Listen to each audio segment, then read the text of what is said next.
की गाड़ी पंडाल की ओर अग्रसर हो रही है। मैं सभी माताओं से निवेदन करना चाहूंगा कि इस पंडाल के संत मंडली का पदार्पण क्रम से पंडाल की ओर हो रहा है। हरिओम हरिओम। पालन करने क्या रही अंदर में क्या फटाफट दिखाना है आराम से बिना बातचीत किए अपने स्थान पर हम लोग बैठे रहें और मेरा सर्वत्र निवेदन है कि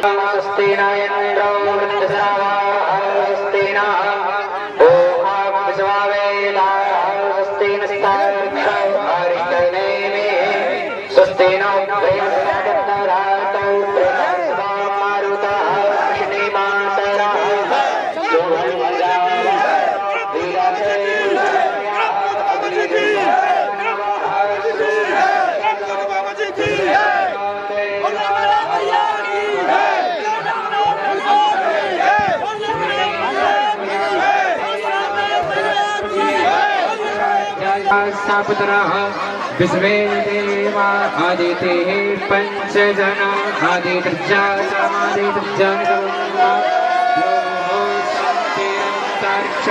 शान्तिः पृथ्वी शान्तिरापः शान्तिरोषधयः शान्तिः वनस्पतयः शान्ति विश्वे देवाः शान्ति ब्रह्म शान्तिः सर्वं शान्तिः शान्तिरेव पूर्वराजाभ्यो वयन्नः पाशुभ्यः सुशान्तिर्भवतु।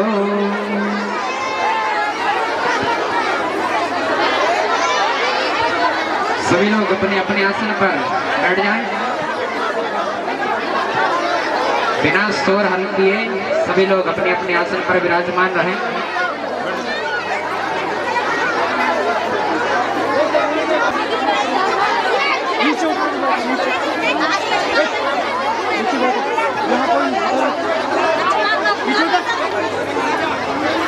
ओम गुरुर्ब्रह्मा गुरुर्विष्णु गुरुर्देवो महेश्वरः गुरुर् साक्षात् परब्रह्म तस्मै श्री गुरुवे नमः। ध्येयं सदा परिभवग्नमविष्टदोहं तीर्थास्पदं शिवविरञ्चनुतं शरण्यं वृत्यार्तिहं प्रणतपालभवाब्धिपोतं वन्दे महापुरुषते चरणारविन्दम्। ओम अखण्डमण्डलाकारं व्याप्तं येन चराचरं तत्पदं दर्शितं येन तस्मै श्रीगुरुवे नमः।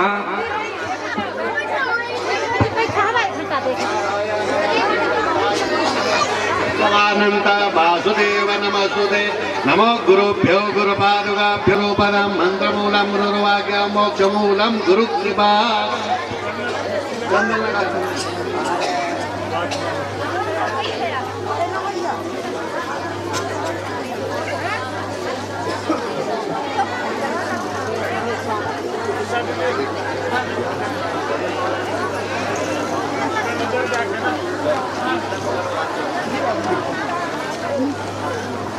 ध्यानमूलं गुरुर्मूर्ति पूजामूलं गुरुपदं मंत्रमूलं गुरुर्वाक्यं मोक्षमूलं गुरुकृपा।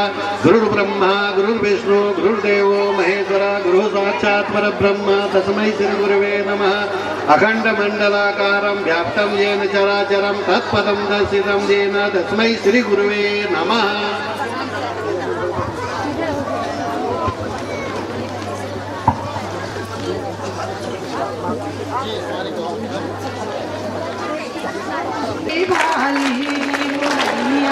हमारे कंठ वाली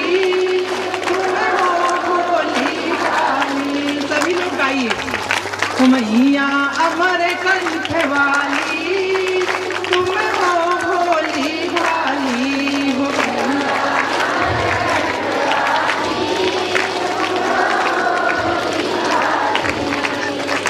तेरे गुण गाते बाबा जी बजा बजा के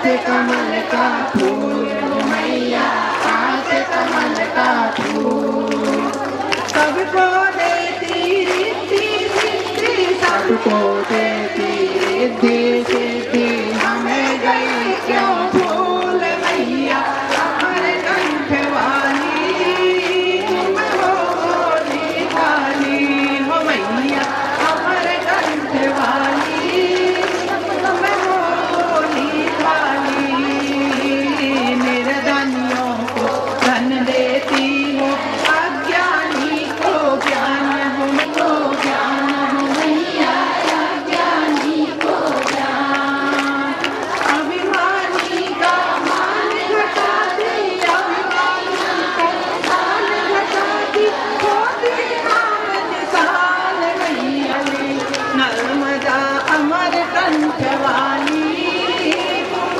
हो भोली भाली लाखों पापी तुमने सारे लगे न पल की देर हो मैया लगे न पल की देर हो मैया लगे न पल की देर अब तो मैया मेरी बारी अब तो रेवाजी मेरी बारी कहाँ लगा गई देर मैया अमर कंठ वाली तुम हो भोली भाली हो रेवा अमर कंठ वाली तुम हो भोली भाली नहीं हमारा कुटुम कबीला नहीं माते अरिसात तो मैया नहीं माते अरिसात हो भोली भाली अमर कंठ स्थान तुम्हारा दो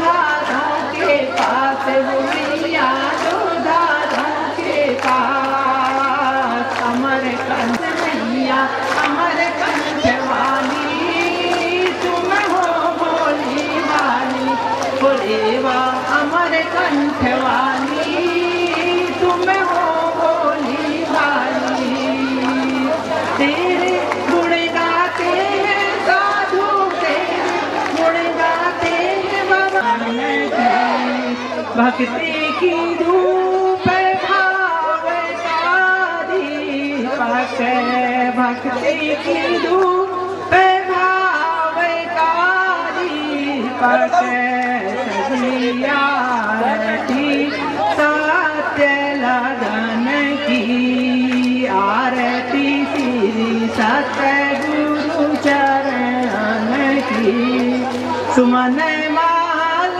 ही मैं पहनाऊं भेंट कराते सुफलन मन की आरती श्री सतगुरु चरण की दो कर जोड़ी भक्त सब मिलवाऊं हम तप मूर्ति बाबा कल्याण दास जी महाराज एवं संत समागम का दर्शन करें अपने स्थान पर सभी बैठ जाएं और उसके उपरांत उनके मुखार बिंद से हम आशीर्वचन प्राप्त कर अगली क्रिया विधि में हम लोग भाग लेंगे जैसा कि उनके सहयोगी महाराज जी से हमें आदेश प्राप्त होगा उसके अनुसार हम उनका श्रवण पान करके उनके आधार पर अपने कार्यक्रम को आगे बढ़ाएंगे। सभी माताओं से करवत निवेदन भक्त मंडी से भी करवत निवेदन कि यहाँ पर जैसा कि उनके सहयोगी महाराज जी कह रहे हैं उनके निर्देशों का हम लोग पालन करें।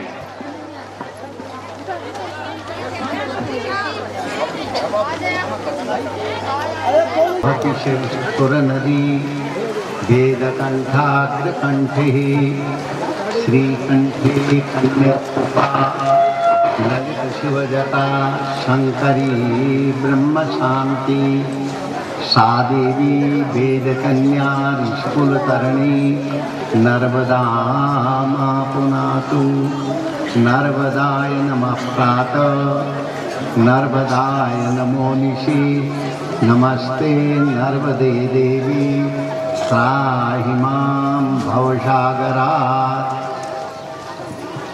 आज हमें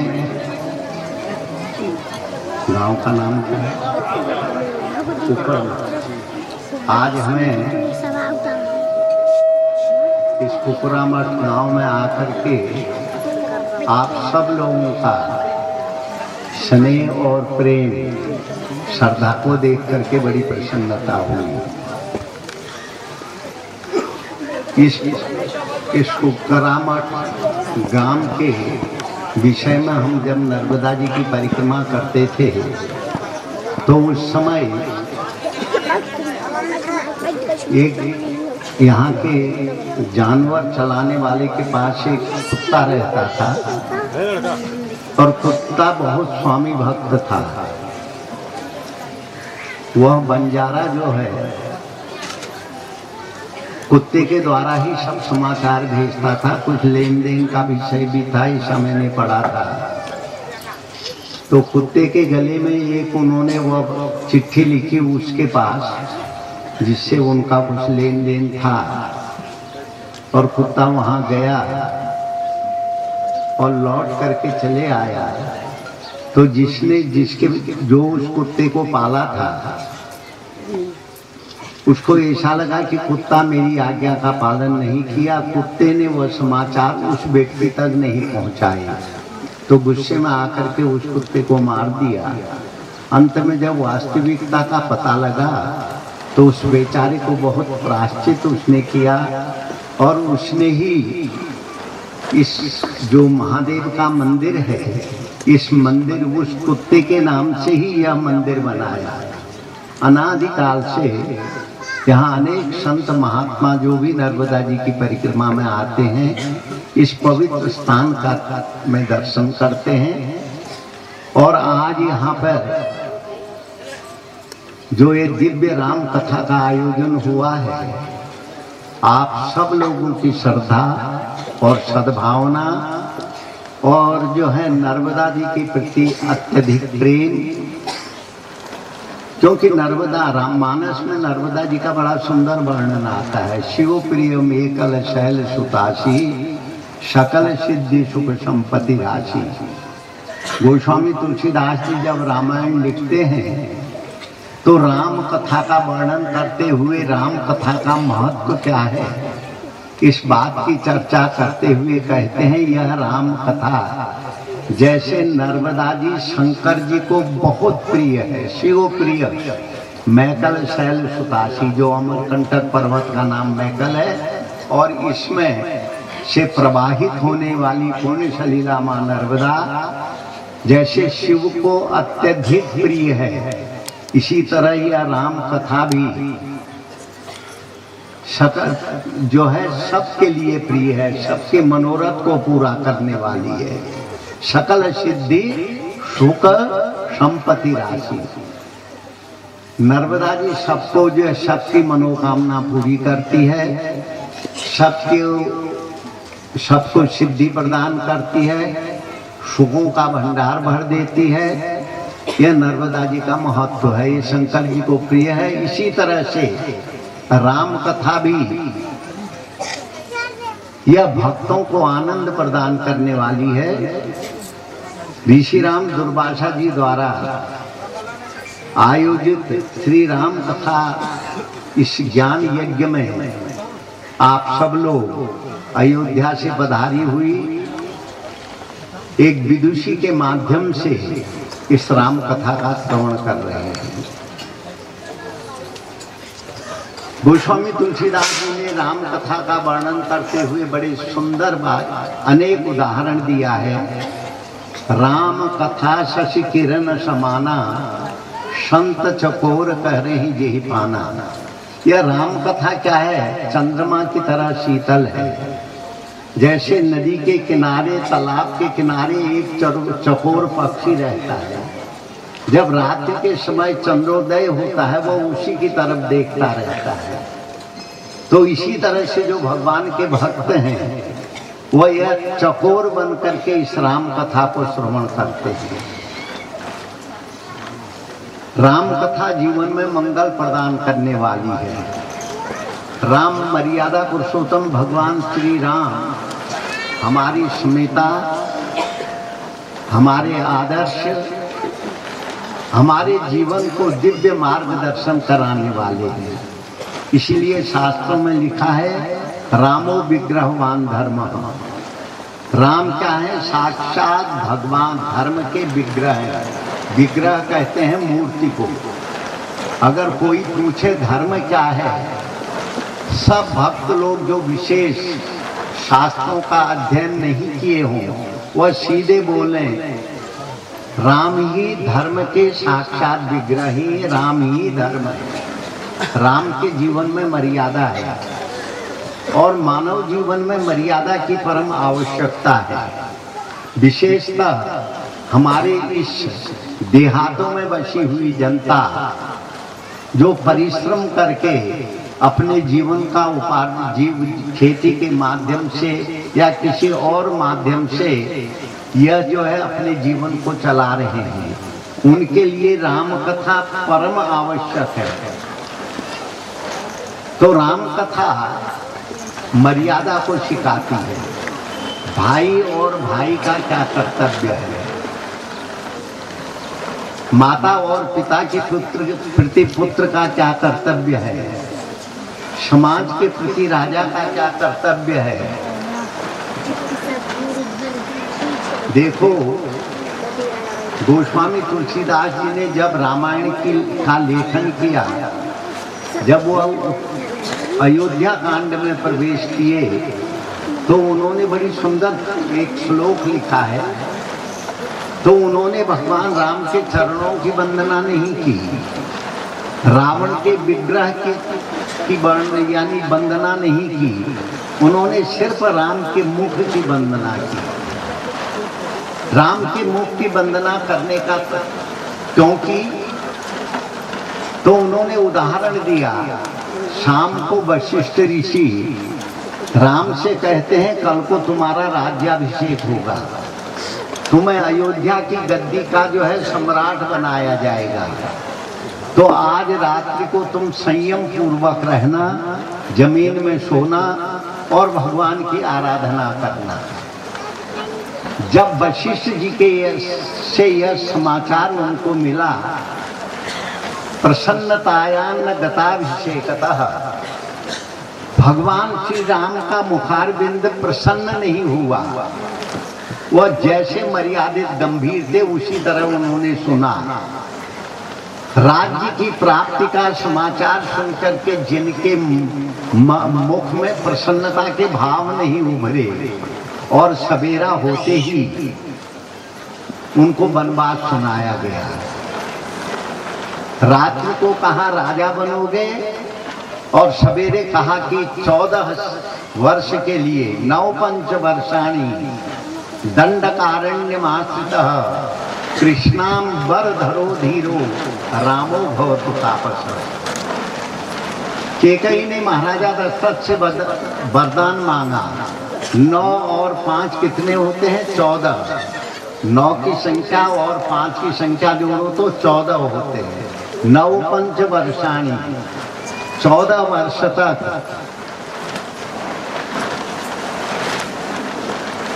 बलकल वस्त्र पहन करके, मुनियों का सरीका भेष बना करके, पैदल ही पैदल रामो भवति तापसः, राम तपस्वी बन करके दंडकारण्य की ओर प्रवेश करें।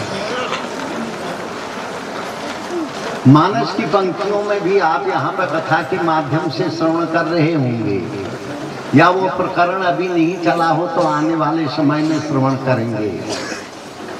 कैकेयी महाराजा दशरथ से वरदान मांगती है। पहले वरदान में भरत को राज्य और दूसरे में जो है राम को 14 वर्ष का वनवास। तापस वेश विशेष उदासी, 14 वर्ष राम वनवासी। राजन कल जो है मेरे पुत्र भरत को अयोध्या का राज्य दो, और राम 14 साल के लिए पैदल ही नंगे पैर पहनकर, नंगे पैर चल के, बलकल वस्त्र पहन के वह दंडकारण्य की ओर चले जाए।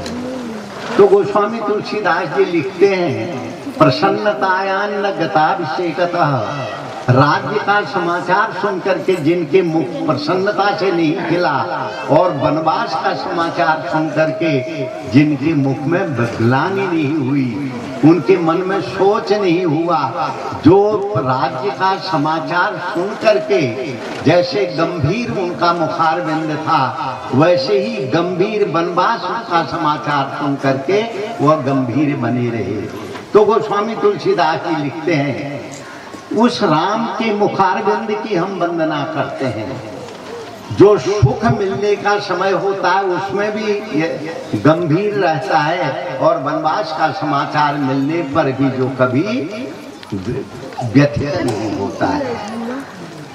सवेरे जब सुमंत राम के पास गए, कहने लगे कि राजा जो है तुम्हें महल में बुलाए हैं, तो राम तुरंत जो है उस महल में पहुंचे और जब वहां के अस्त व्यस्त व्यवस्था को देख करके महाराजा दशरथ को रोते हुए और उस जमीन के ऊपर पड़ा हुआ देख करके अपनी माता से पूछते हैं कैकेयी से, माँ आज ये महाराजा की दुर्दशा का कारण क्या है?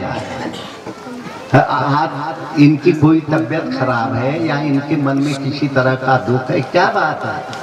तो कैकेयी कहती है, राम इनको न कोई तकलीफ है, न इनको किसी तरह का दुख है। तो कहते हैं फिर आज महाराजा इस परिस्थिति में कैसे गए हैं? कहते हैं उसके कारण तुम हो। कहते हैं मैं उसका कारण हूँ। तो माँ बताओ मैं कैसे उसका कारण हूँ? तो कैकेयी वो बात बताती है राम को, जब देवासुर संग्राम के समय कैकेयी को 2 वरदान मांगने को कहा था, क्योंकि कैकेयी ने जो है उस युद्ध में जो है महाराजा दशरथ की सहायता की थी। तो आज उस समय कैकेयी ने कहा था तुम वरदान को अभी रखो, जब मेरे को आवश्यकता पड़ेगी तब मैं मांगूंगी। और यही 2 वरदान उसने मांगे थे। कहते हैं मैंने अपने तुम्हारे पिता से 2 वरदान मांगे थे।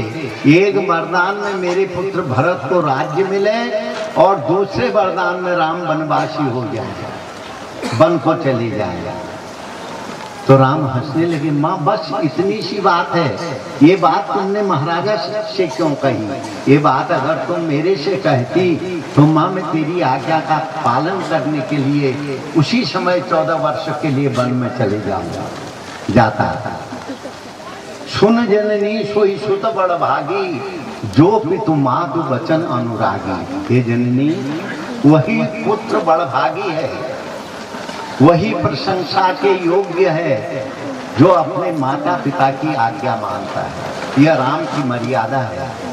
अगर आज हमारा समाज अपने से बड़ों का सम्मान करना सीख ले, माता पिता को का सम्मान करे, वृद्धों का सम्मान करे, अभिवादनशीलस्य नित्य वर्धोपसेवनम चत्वारि यस्य वर्धन्ते आयुर्विद्या यशोबलम,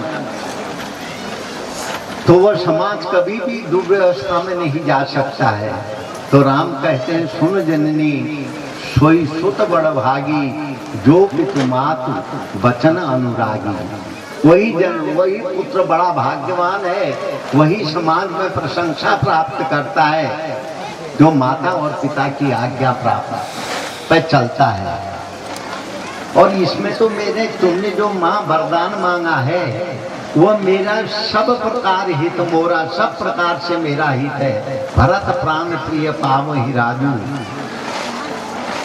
अगर मेरे भाई भरत को राज्य मिलता है तो ये मेरे को सबसे बड़ी प्रसन्नता होगी। और दूसरी बात राम ने एक बहुत अच्छी कही है, आपने माँ तुमने राम को वनवास दे करके मेरे को बड़ी प्रसन्नता प्रदान करी है, और दूसरा मेरा भी मंगल किया है।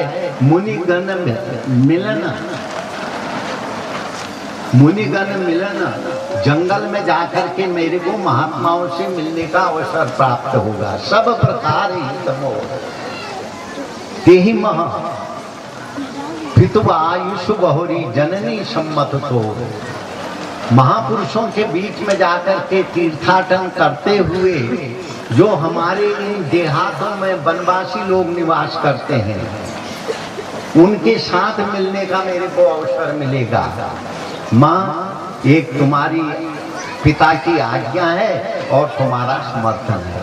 अगर हम रामायण को पढ़ें तो रामायण में संपूर्ण मर्यादा है, और राम कथा जहाँ होती है वह मर्यादा की प्रतीक होती है। आप सब लोग बड़े बड़भागी हैं। हमारे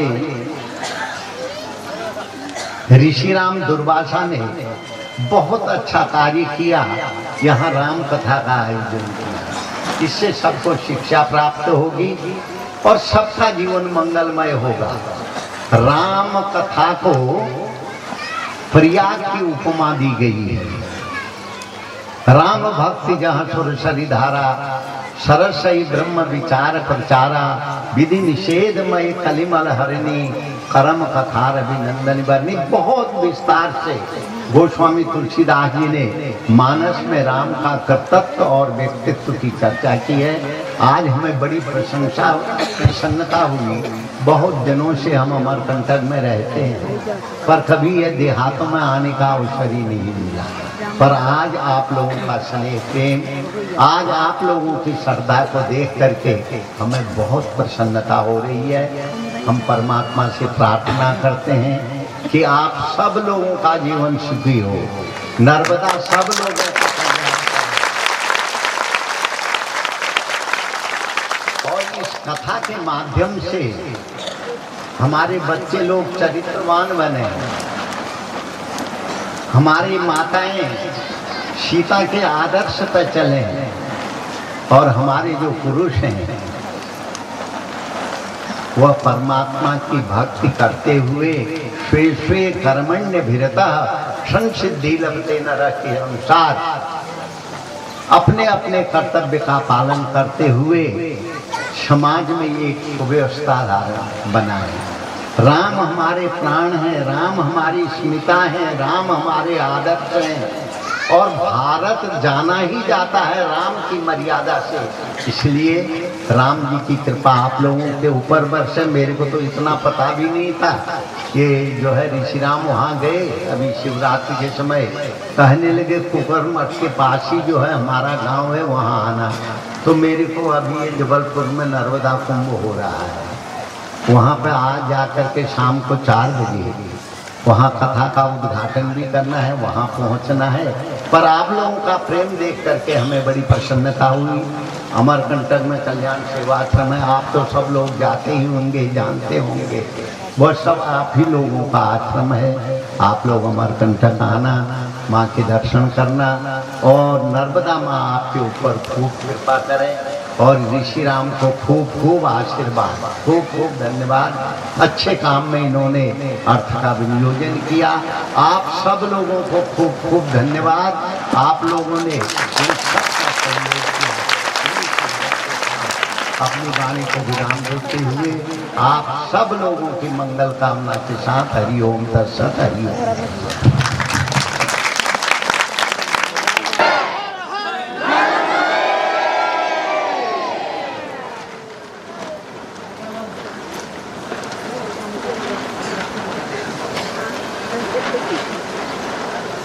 कल्याण दास जी का और उनके सहयोगी महाराज जी का निर्देश प्राप्त हुआ है। जैसे महाराज जी यहाँ से जाएंगे तो किसी प्रकार से भी हम लोग उनका अपने स्थान पर से ही दर्शन करें। आप लोगों से सादर अनुरोध है कि अपने स्थान पर से ही बाबा जी के पूज्य चरणों का माताओं बहनों से, समस्त बंधुगणों से, भक्त मंडली से मेरा सादर अनुरोध कि जैसा कि उनके सहयोगी महाराज जी का निर्देश हमें प्राप्त हुआ है कि उनको अभी यहाँ से निकलते समय किसी प्रकार से भी पास में आकर के चरण छू करके और उनके रास्ते को हम ना रोकें अभी, ताकि उनको आगे तक का सफर तय करना है और उन्हें विलंब ना हो। इस प्रकार से अभी हमें निर्देश प्राप्त हुआ है। हम सभी अपने स्थान पर से ही उनके दिव्य आलोक का दर्शन करें, उनके इन आशीर्वचनों को हम लोग साकार करने का जीवन भर प्रयत्न करते रहें। मैं एक बार पुनः आप सभी से करवत निवेदन करूं कि हम लोग अपने स्थान पर से ही परम पूज तप मूर्ति बाबा कल्याणदास जी महाराज का और इस संत समागम का अपने स्थान पर से ही दर्शन लाभ प्राप्त करते रहें। सभी भक्त मंडली से मेरा करवद निवेदन कि अपने स्थान पर से ही उनके आलोक का, उनकी अनुभूति का हम लोग रसास्वादन करें, अपने स्थान पर से ही उनके दर्शन का लाभ करें। आज कुकर्रामठ धाम, ऋणमुकेश्वर धाम का परम सौभाग्य, जहाँ पर उच्च संत महात्माओं का यहाँ पर समागम हुआ। हम सभी का परम सौभाग्य कि हम लोगों ने उस पावनी गंगा जो दूर से बह करके इस पंडाल तक पहुंची, उसमें अवगाहन हुए। उनके